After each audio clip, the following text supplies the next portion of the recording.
15 feet deep था, DDA के अधीन आता था। डीडीए यहां पर निर्माण कर रही थी और इसमें एक 2.5 साल का बच्चा गिर गया था, जिसको बचाने के लिए उसकी 23 वर्षीय मां भी इसमें कूद पड़ी थी।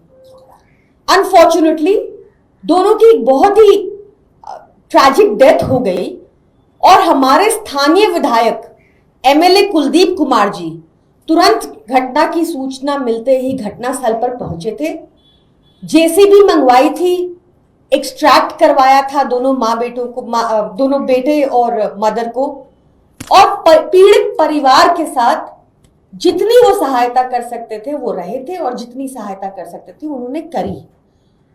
कुलदीप कुमार जी ने ये नहीं सोचा था कि ये नाला डीडीए के अधीन आता है। उन्होंने कोई गंदी राजनीति नहीं की और वो हर संभव प्रयास किए कि वो जितना बन पाए उस पीड़ित परिवार के लिए करें। 1 अगस्त को भी जब एलजी साहब से ना कोई मुआवजा डिक्लेयर हुआ, ना ही एलजी साहब उस घटना स्थल पर पहुंचे, तो माननीय सांसद संजय सिंह जी ने प्रेस वार्ता करके बार बार एलजी साहब से पूछा कि उनका क्या फर्ज बनता है कि वो ऐसे संवैधानिक पद पर बैठे रहे जब वो दिल्ली की जनता के साथ ऐसी दुख की घड़ी में नहीं खड़े हो सकते और ऐसे जुरिस्डिक्शन में जो उनके अधीन आता है, ऐसे डिपार्टमेंट में जो उनके अधीन आता है। 1 अगस्त को संजय सिंह जी की प्रेस वार्ता के बाद भाजपा ने अपने एक ओछे प्रवक्ता को घटनास्थल पर भेजा और यह दिखाने की कोशिश की कि यह नाला जिसमें दुर्घटना हुई, यह नाला पीडब्ल्यूडी के अधीन आता है, दिल्ली सरकार के अधीन आता है। भाजपा ने अपनी ओछी राजनीति शुरू कर दी, पर कोई मुआवजा डिक्लेयर नहीं किया और पीड़ित परिवार के साथ कहीं खड़े नहीं दिखे। 2 अगस्त को एलजी साहब फिर चुप रहे, तो हमारे माननीय विधायक दिलीप पांडे जी ने उनको एक चिट्ठी लिखी और पूछा कि क्यों अब तक उन्होंने गैर जिम्मेदाराना अधिकारियों के ऊपर कोई एक्शन नहीं लिया। कोई जवाब नहीं आया।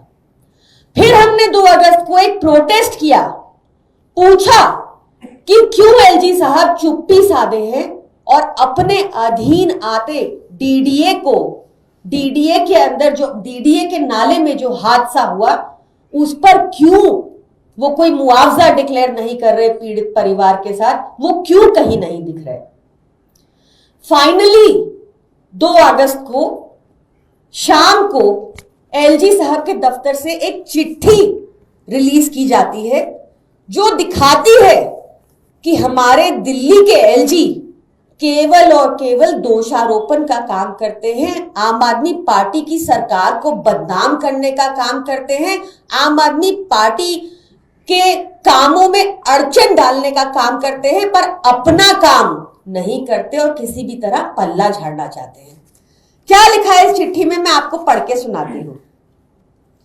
MP Rajya Sabha Shri Sanjay Singh ji, MLA Shri Kuldeep Kumar ji and the Aam Aadmi Party yesterday issued a patently false, deliberately misleading and blatantly improper statement holding the DDA responsible for the tragic death of a lady and her child by drowning and demanded the Honorable LG's resignation.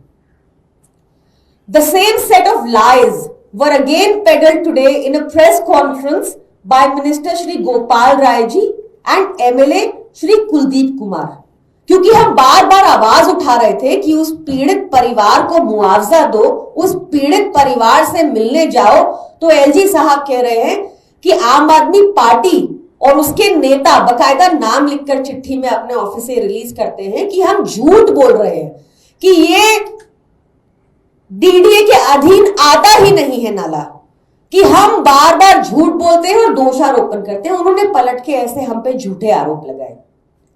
आगे लिखते हैं, while this is undoubtedly another example of abuse and scoot typical of the AAP and its leadership, The fact of the matter is that the drain in which the unfortunate incident of drowning happened at Kodha colony belonged to the MCD under the control of AAP.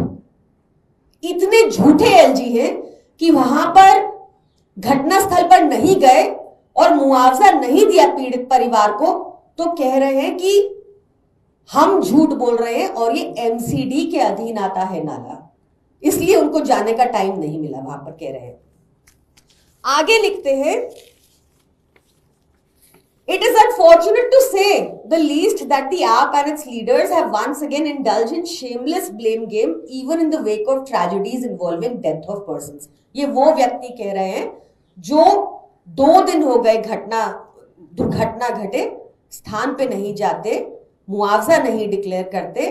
आम Aadmi party के नेताओं के बार बार सवाल पूछने से कि DDA के अधिकारियों के ऊपर आपने क्या एक्शन लिया, चुप्पी साधे हैं। 2 दिन बाद कहते हैं कि ये नाला तो एमसीडी का है। फिर कहते हैं 10 years of deliberate inaction, lack of development, worsening of civic infrastructure services in Delhi, glossed over by rhetoric and hype generated through advertisement। मतलब आप सोचिए कि जो खराब बोल सकते हैं वो आम आदमी पार्टी के लिए संवैधानिक पद पे बैठे एलजी आम आदमी पार्टी को कोस रहे हैं, क्योंकि आम आदमी पार्टी के नेताओं ने बार बार उन पर प्रेशर डाला कि पीड़ित परिवार को मुआवजा दो, पीड़ित परिवार से मिलने जाओ। फिर कह रहे हैं it is obvious that to escape blame and accountability they have scaled up their old game of finding alibis to their failures. English तो अच्छी लिखी है पर लिखा सब झूठ है तो बेहद झूठा पार्टी के ही सदस्य, वो भी क्या करें। खैर, तो ये मामला उसके बाद कोर्ट पहुंचता है। माननीय हाईकोर्ट लगातार इस मामले, माननीय हाईकोर्ट इस केस के लगातार सुनवाई करते हैं, कागज देखते हैं, तथ्य देखते हैं, पुलिस से इंक्वायरी करते हैं और सामने ये आता है कि ये नाला डीडीए के अधीन था। माननीय हाईकोर्ट बहुत लताड़ लगाते हैं डीडीए के ऑफिसर्स को और उनसे पूछते हैं कि एक 15 फीट का गहरा नाला जिसमें जहां पे निर्माण हो रहा है वहां पे तुमने कोई साइन बोर्ड नहीं लगाया, वहां तुमने कोई बैरिकेडिंग नहीं की, वहां तुमने कोई चेतावनी नहीं रखी कि यहाँ पे काम चल रहा है। और खूब लताड़ पड़ती है डीडीए के ऑफिसर्स को कि उन्होंने एक दिन, जिस दिन रेड अलर्ट लगा हुआ था 31 जुलाई को, आप सबको याद होगा, उस दिन भी उन्होंने कोई प्रोविजन नहीं किया कि इस नाले को कवर किया जा सके। ये अवॉइडेबल डेथ थी, ये एक मैनमेड डिजास्टर था जो एलजी के अधीन डीडीए ने किया। माननीय हाई कोर्ट ने कल शाम, परसों शाम मुआवजा भी डिक्लेयर किया इस पीड़ित परिवार के लिए और कहा डीडीए को कि इस पीड़ित परिवार को पैसे दिए जाएं। दोस्तों, इस बात से क्या क्लियर होता है? हम देखते हैं कि बार बार भाजपा अपना काम करने से भागती है। बेहद झूठा पार्टी के सदस्य एलजी महोदय भी बार बार दोषारोपण करते हैं। आम आदमी पार्टी कोई अच्छा काम करेगी तो वहां फोटो खिंचाने आ जाएंगे, अपना उनका कोई बुरा काम होगा तो आम आदमी पार्टी के मत्थे पर मर देंगे। आम आदमी पार्टी की इनको लगातार पावर्स छीननी है, पावर्स कम करनी है, पर अपना काम नहीं करना। क्या काम है एलजी का दिल्ली में कि लॉ एंड ऑर्डर देख लें, और लॉ एंड ऑर्डर की आज स्थिति दिल्ली में क्या है ये कहने की कोई जरूरत नहीं, एनसीआरबी का आंकड़ा बताता है। एलजी साहब इस काम को नहीं करेंगे, लॉ एंड ऑर्डर को नहीं देखेंगे, डीडीए के अधीन कर रहे निर्माण कार्यों को नहीं देखेंगे। उनको तो आम आदमी पार्टी को बदनाम करना है, आम आदमी पार्टी पर तोहमत लगानी है।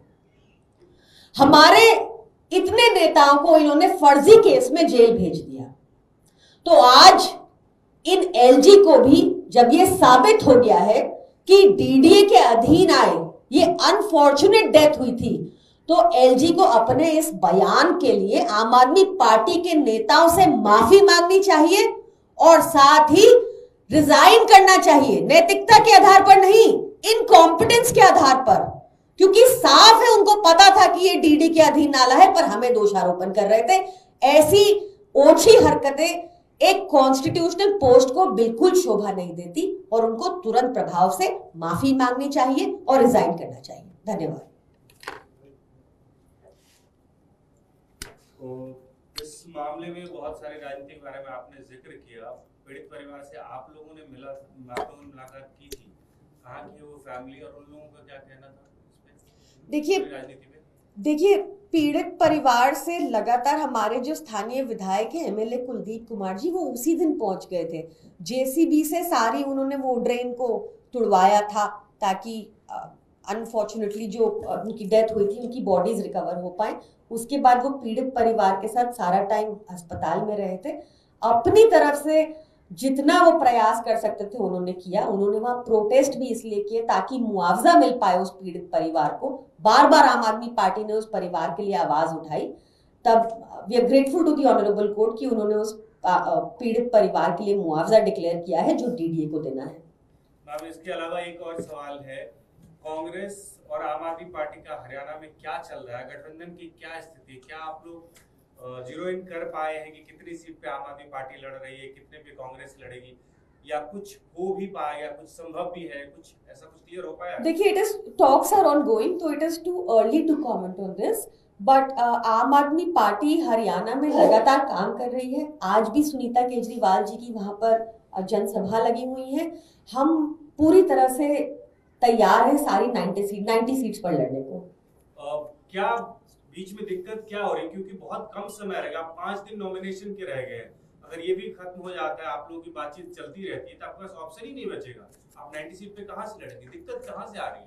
देखिए, हम लोग अभी आखिरी के 5 दिन में तो मेहनत नहीं करना शुरू करेंगे, काम तो चल ही रहा है। वहां पे आपको पता है हम कुरुक्षेत्र से लड़े थे सुशील गुप्ता जी, और वहां पे उनका वोट भी 5,13,416 वोट था शायद, बहुत कम मार्जिन से डिफीट हुई थी। तो हमारा ये दिखाता है कि हमारा ग्राउंड पर संगठन वहां कितना मजबूत है। सीट्स भी हम अनाउंसमेंट भी शायद 1-2 दिन में हो जाए। Talks are ongoing and we are hopeful कुछ निष्कर्ष निकलेगा।